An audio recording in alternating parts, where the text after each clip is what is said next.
এবাৰ নেটুত ধৰি কেনে চুচৰাই লৈ আনিম। মিয়াক যেতিয়া আমাৰ অসমীয়া মানুহ কোনোবাই যদি কেনেবাকৈ মাৰিম বুলি কয় বা খেদাম বুলি কয় বা অসমৰ পৰা খেদাই দিম বুলি কয়, তেতিয়া এই খিলঞ্জীয়া মুছলমান বুলি চিঞৰি থকা এইটো ৰুবুল আহমেদ বোলাটোৰ পকৰ কিয় জ্বলে? চাওক ৰাইজ কি কৈছে শুনি লওক। কলেজৰ চিটু বৰুৱাই আকৌ বিতৰ্কিত এটা পোষ্ট লিখিছে, য'ত তেখেতে আকৌ লিখিছে যে বিহুৰ পিছতে আমি আকৌ অবৈধ মিয়া আমি উজনি খেদা আৰম্ভ কৰিম, বিভিন্ন কথা লিখিছে। আবে ঐ ৰুবুল আহমেদ কুকুৰৰ পোৱালি, তোক কৈছোঁ শুন। চিটু বৰুৱাই কি বুলি কৈছিলে? সি কৈছে যে প্ৰয়োজন হ'লে মিয়াৰ পিঠি বহল কৰি দিম, তথাপিও কোনো কাৰণতে উজনি অসমত মিয়াৰ দপদপনি চলিবলৈ নিদিওঁ। উজনি অসমত মিয়াৰ দপদপনি চলিবলৈ নিদিওঁ বুলি কৈছে। আৰু হয়, আমিও নিদিওঁ মিয়াৰ দপদপনি চলিবলৈ। তাতে তোৰ কি হ'ল বে চুটমাৰানি? কি হ'ল তোৰ? এডাল দেখিছ পকৰত ভৰাই যে ঘুলুকি পঠিয়াই দিম কেলা, বুজিলি? উজনি অসম লাগে তহঁতি এবাৰ আহ কৈছোঁ, আহ কেলা পকৰত ভৰাই মাক ফাগত ঘুলুকি পঠিয়াম কেলা। চিটু বৰুৱা প্ৰথমতে আজি এটা কথা কৈ ল'ব বিচাৰিছোঁ, এজন যদি বাংলাদেশী যদি তই যদি প্ৰমাণ কৰি দিবলৈ পাৰ, তেতিয়া তই এবাৰ অকলে নহয়, তোৰ লগত আমিও লগ হ'ম আৰু বাংলাদেশী কিন্তু ইয়াৰ পৰা দৌৰাম বাংলাদেশলৈ। আবে ঐ বাংলাদেশী মিয়া, কি খেদ তই? বাংলাদেশী মিয়া খেদ। আবে তই নিজে এটা বাংলাদেশী মিয়া আৰু তই মিয়া ক'ৰ পৰা খেদিবি বে? তই নিজে এটা বাংলাদেশী মিয়া, তোৰ চকুত মিয়া অসমত আছেনে নাই তোৰ চকুত নপৰে। তই নিজে এটা বাংলাদেশী মিয়া। তই চিটু বৰুৱাক ধমকি দি লাভ নাই, বুজিলি? দম আছে এবাৰ আহি চাই ইয়াত বে মাক ফালি পঠিয়াই দিম, তই এতিয়া পকৰত ভৰাই যে ঘুলুকি দিম। তোৰ দম আছে এবাৰ ইয়ালে, সিমানেই ক'লোঁ তোক। এবাৰ নেটুত ধৰি কেনে চুচৰাই লৈ আনিম, বুজি পাইছ? নেটুত ধৰি চুচৰাই লৈ আনিম।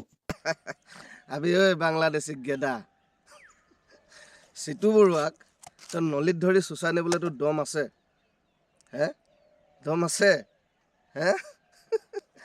চিটু বৰুৱাৰ এই তলৰ বালডালৰ সমানো তই যোগ্য নহয়, বুজিলি? তই এবাৰ এফালে বে, এনেই তই সেই ক'ত ফে মাৰি আছ, তাত ফে লাভ নাই।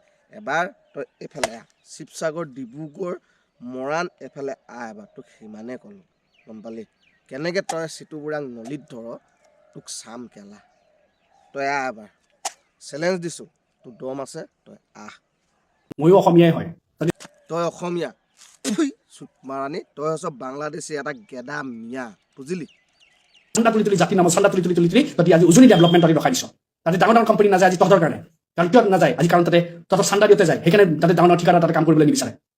তহঁতি জাতিৰ নামত তহঁতি কাম কৰি কিনে কষ্ট কৰি কিনে তহঁতি একো এটা আগবঢ়াব পৰা নাই। খেতিত নোম না, ৰাস্তাত হাজিৰা কৰিবলৈ নোমচোন, মিস্ত্ৰী কৰিবলৈ নোম, লেবাৰ কৰিবলৈ নোম, তেতিয়া গম পাম আমাৰ আবি ঐ চুটমাৰানি ঐ, তোক এটা কথা কৈছোঁ শুন। তোক বেয়াকৈ ক'বলৈ মন নাই, কিন্তু কৈছোঁ তোক কমেই মানে। তই কি কৈছ? চান্দা তোলা কথা কৈছ হয় নাই? এইখন অসম হয়। ইয়াত থাকিলে অসমত যদি কিবা এটা টেক্স দিবই লাগিব। ক'ত নিদিয়াকৈ আছে? প্ৰত্যেকডোখৰ জেগাত, প্ৰত্যেকডোখৰ ডিষ্ট্ৰিক্টত, প্ৰত্যেকখন ৰাজ্যত চবেই চান্দা দিয়ে। আৰু তই কোন কুত্তা চান্দা বন্ধ কৰিবলৈ বে? কোন কুত্তা তই? আৰু তই শুন, তই উজনি অসমৰ কথা তোৰ চিন্তা কৰিবলৈ লাভ নাই।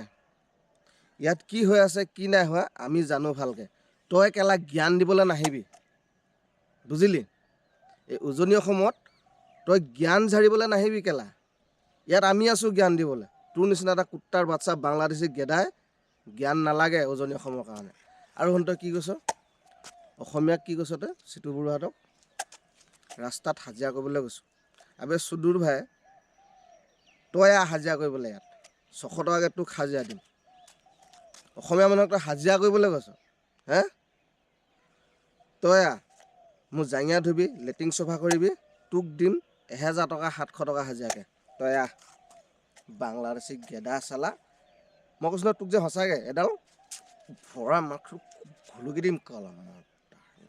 আৰু শুন, তোক এটা লাষ্ট ৱাৰ্ণিং দিছোঁ, তই যাতে আৰু অসমীয়া মানুহক টাৰ্গেট কৰি গালি দি ভিডিঅ' নবনাও, নহ'লে তোক য'তে দেখা হ'ব তাতে তোক এনেকুৱা এডাল পকৰত ভৰাই ঘুলুকি দিয়া হ'ব। কথাটো মনত থৈ লৈ ভালকৈ, বুজিলি? ননচেন্স চালা কুত্তাৰ বাচ্চা।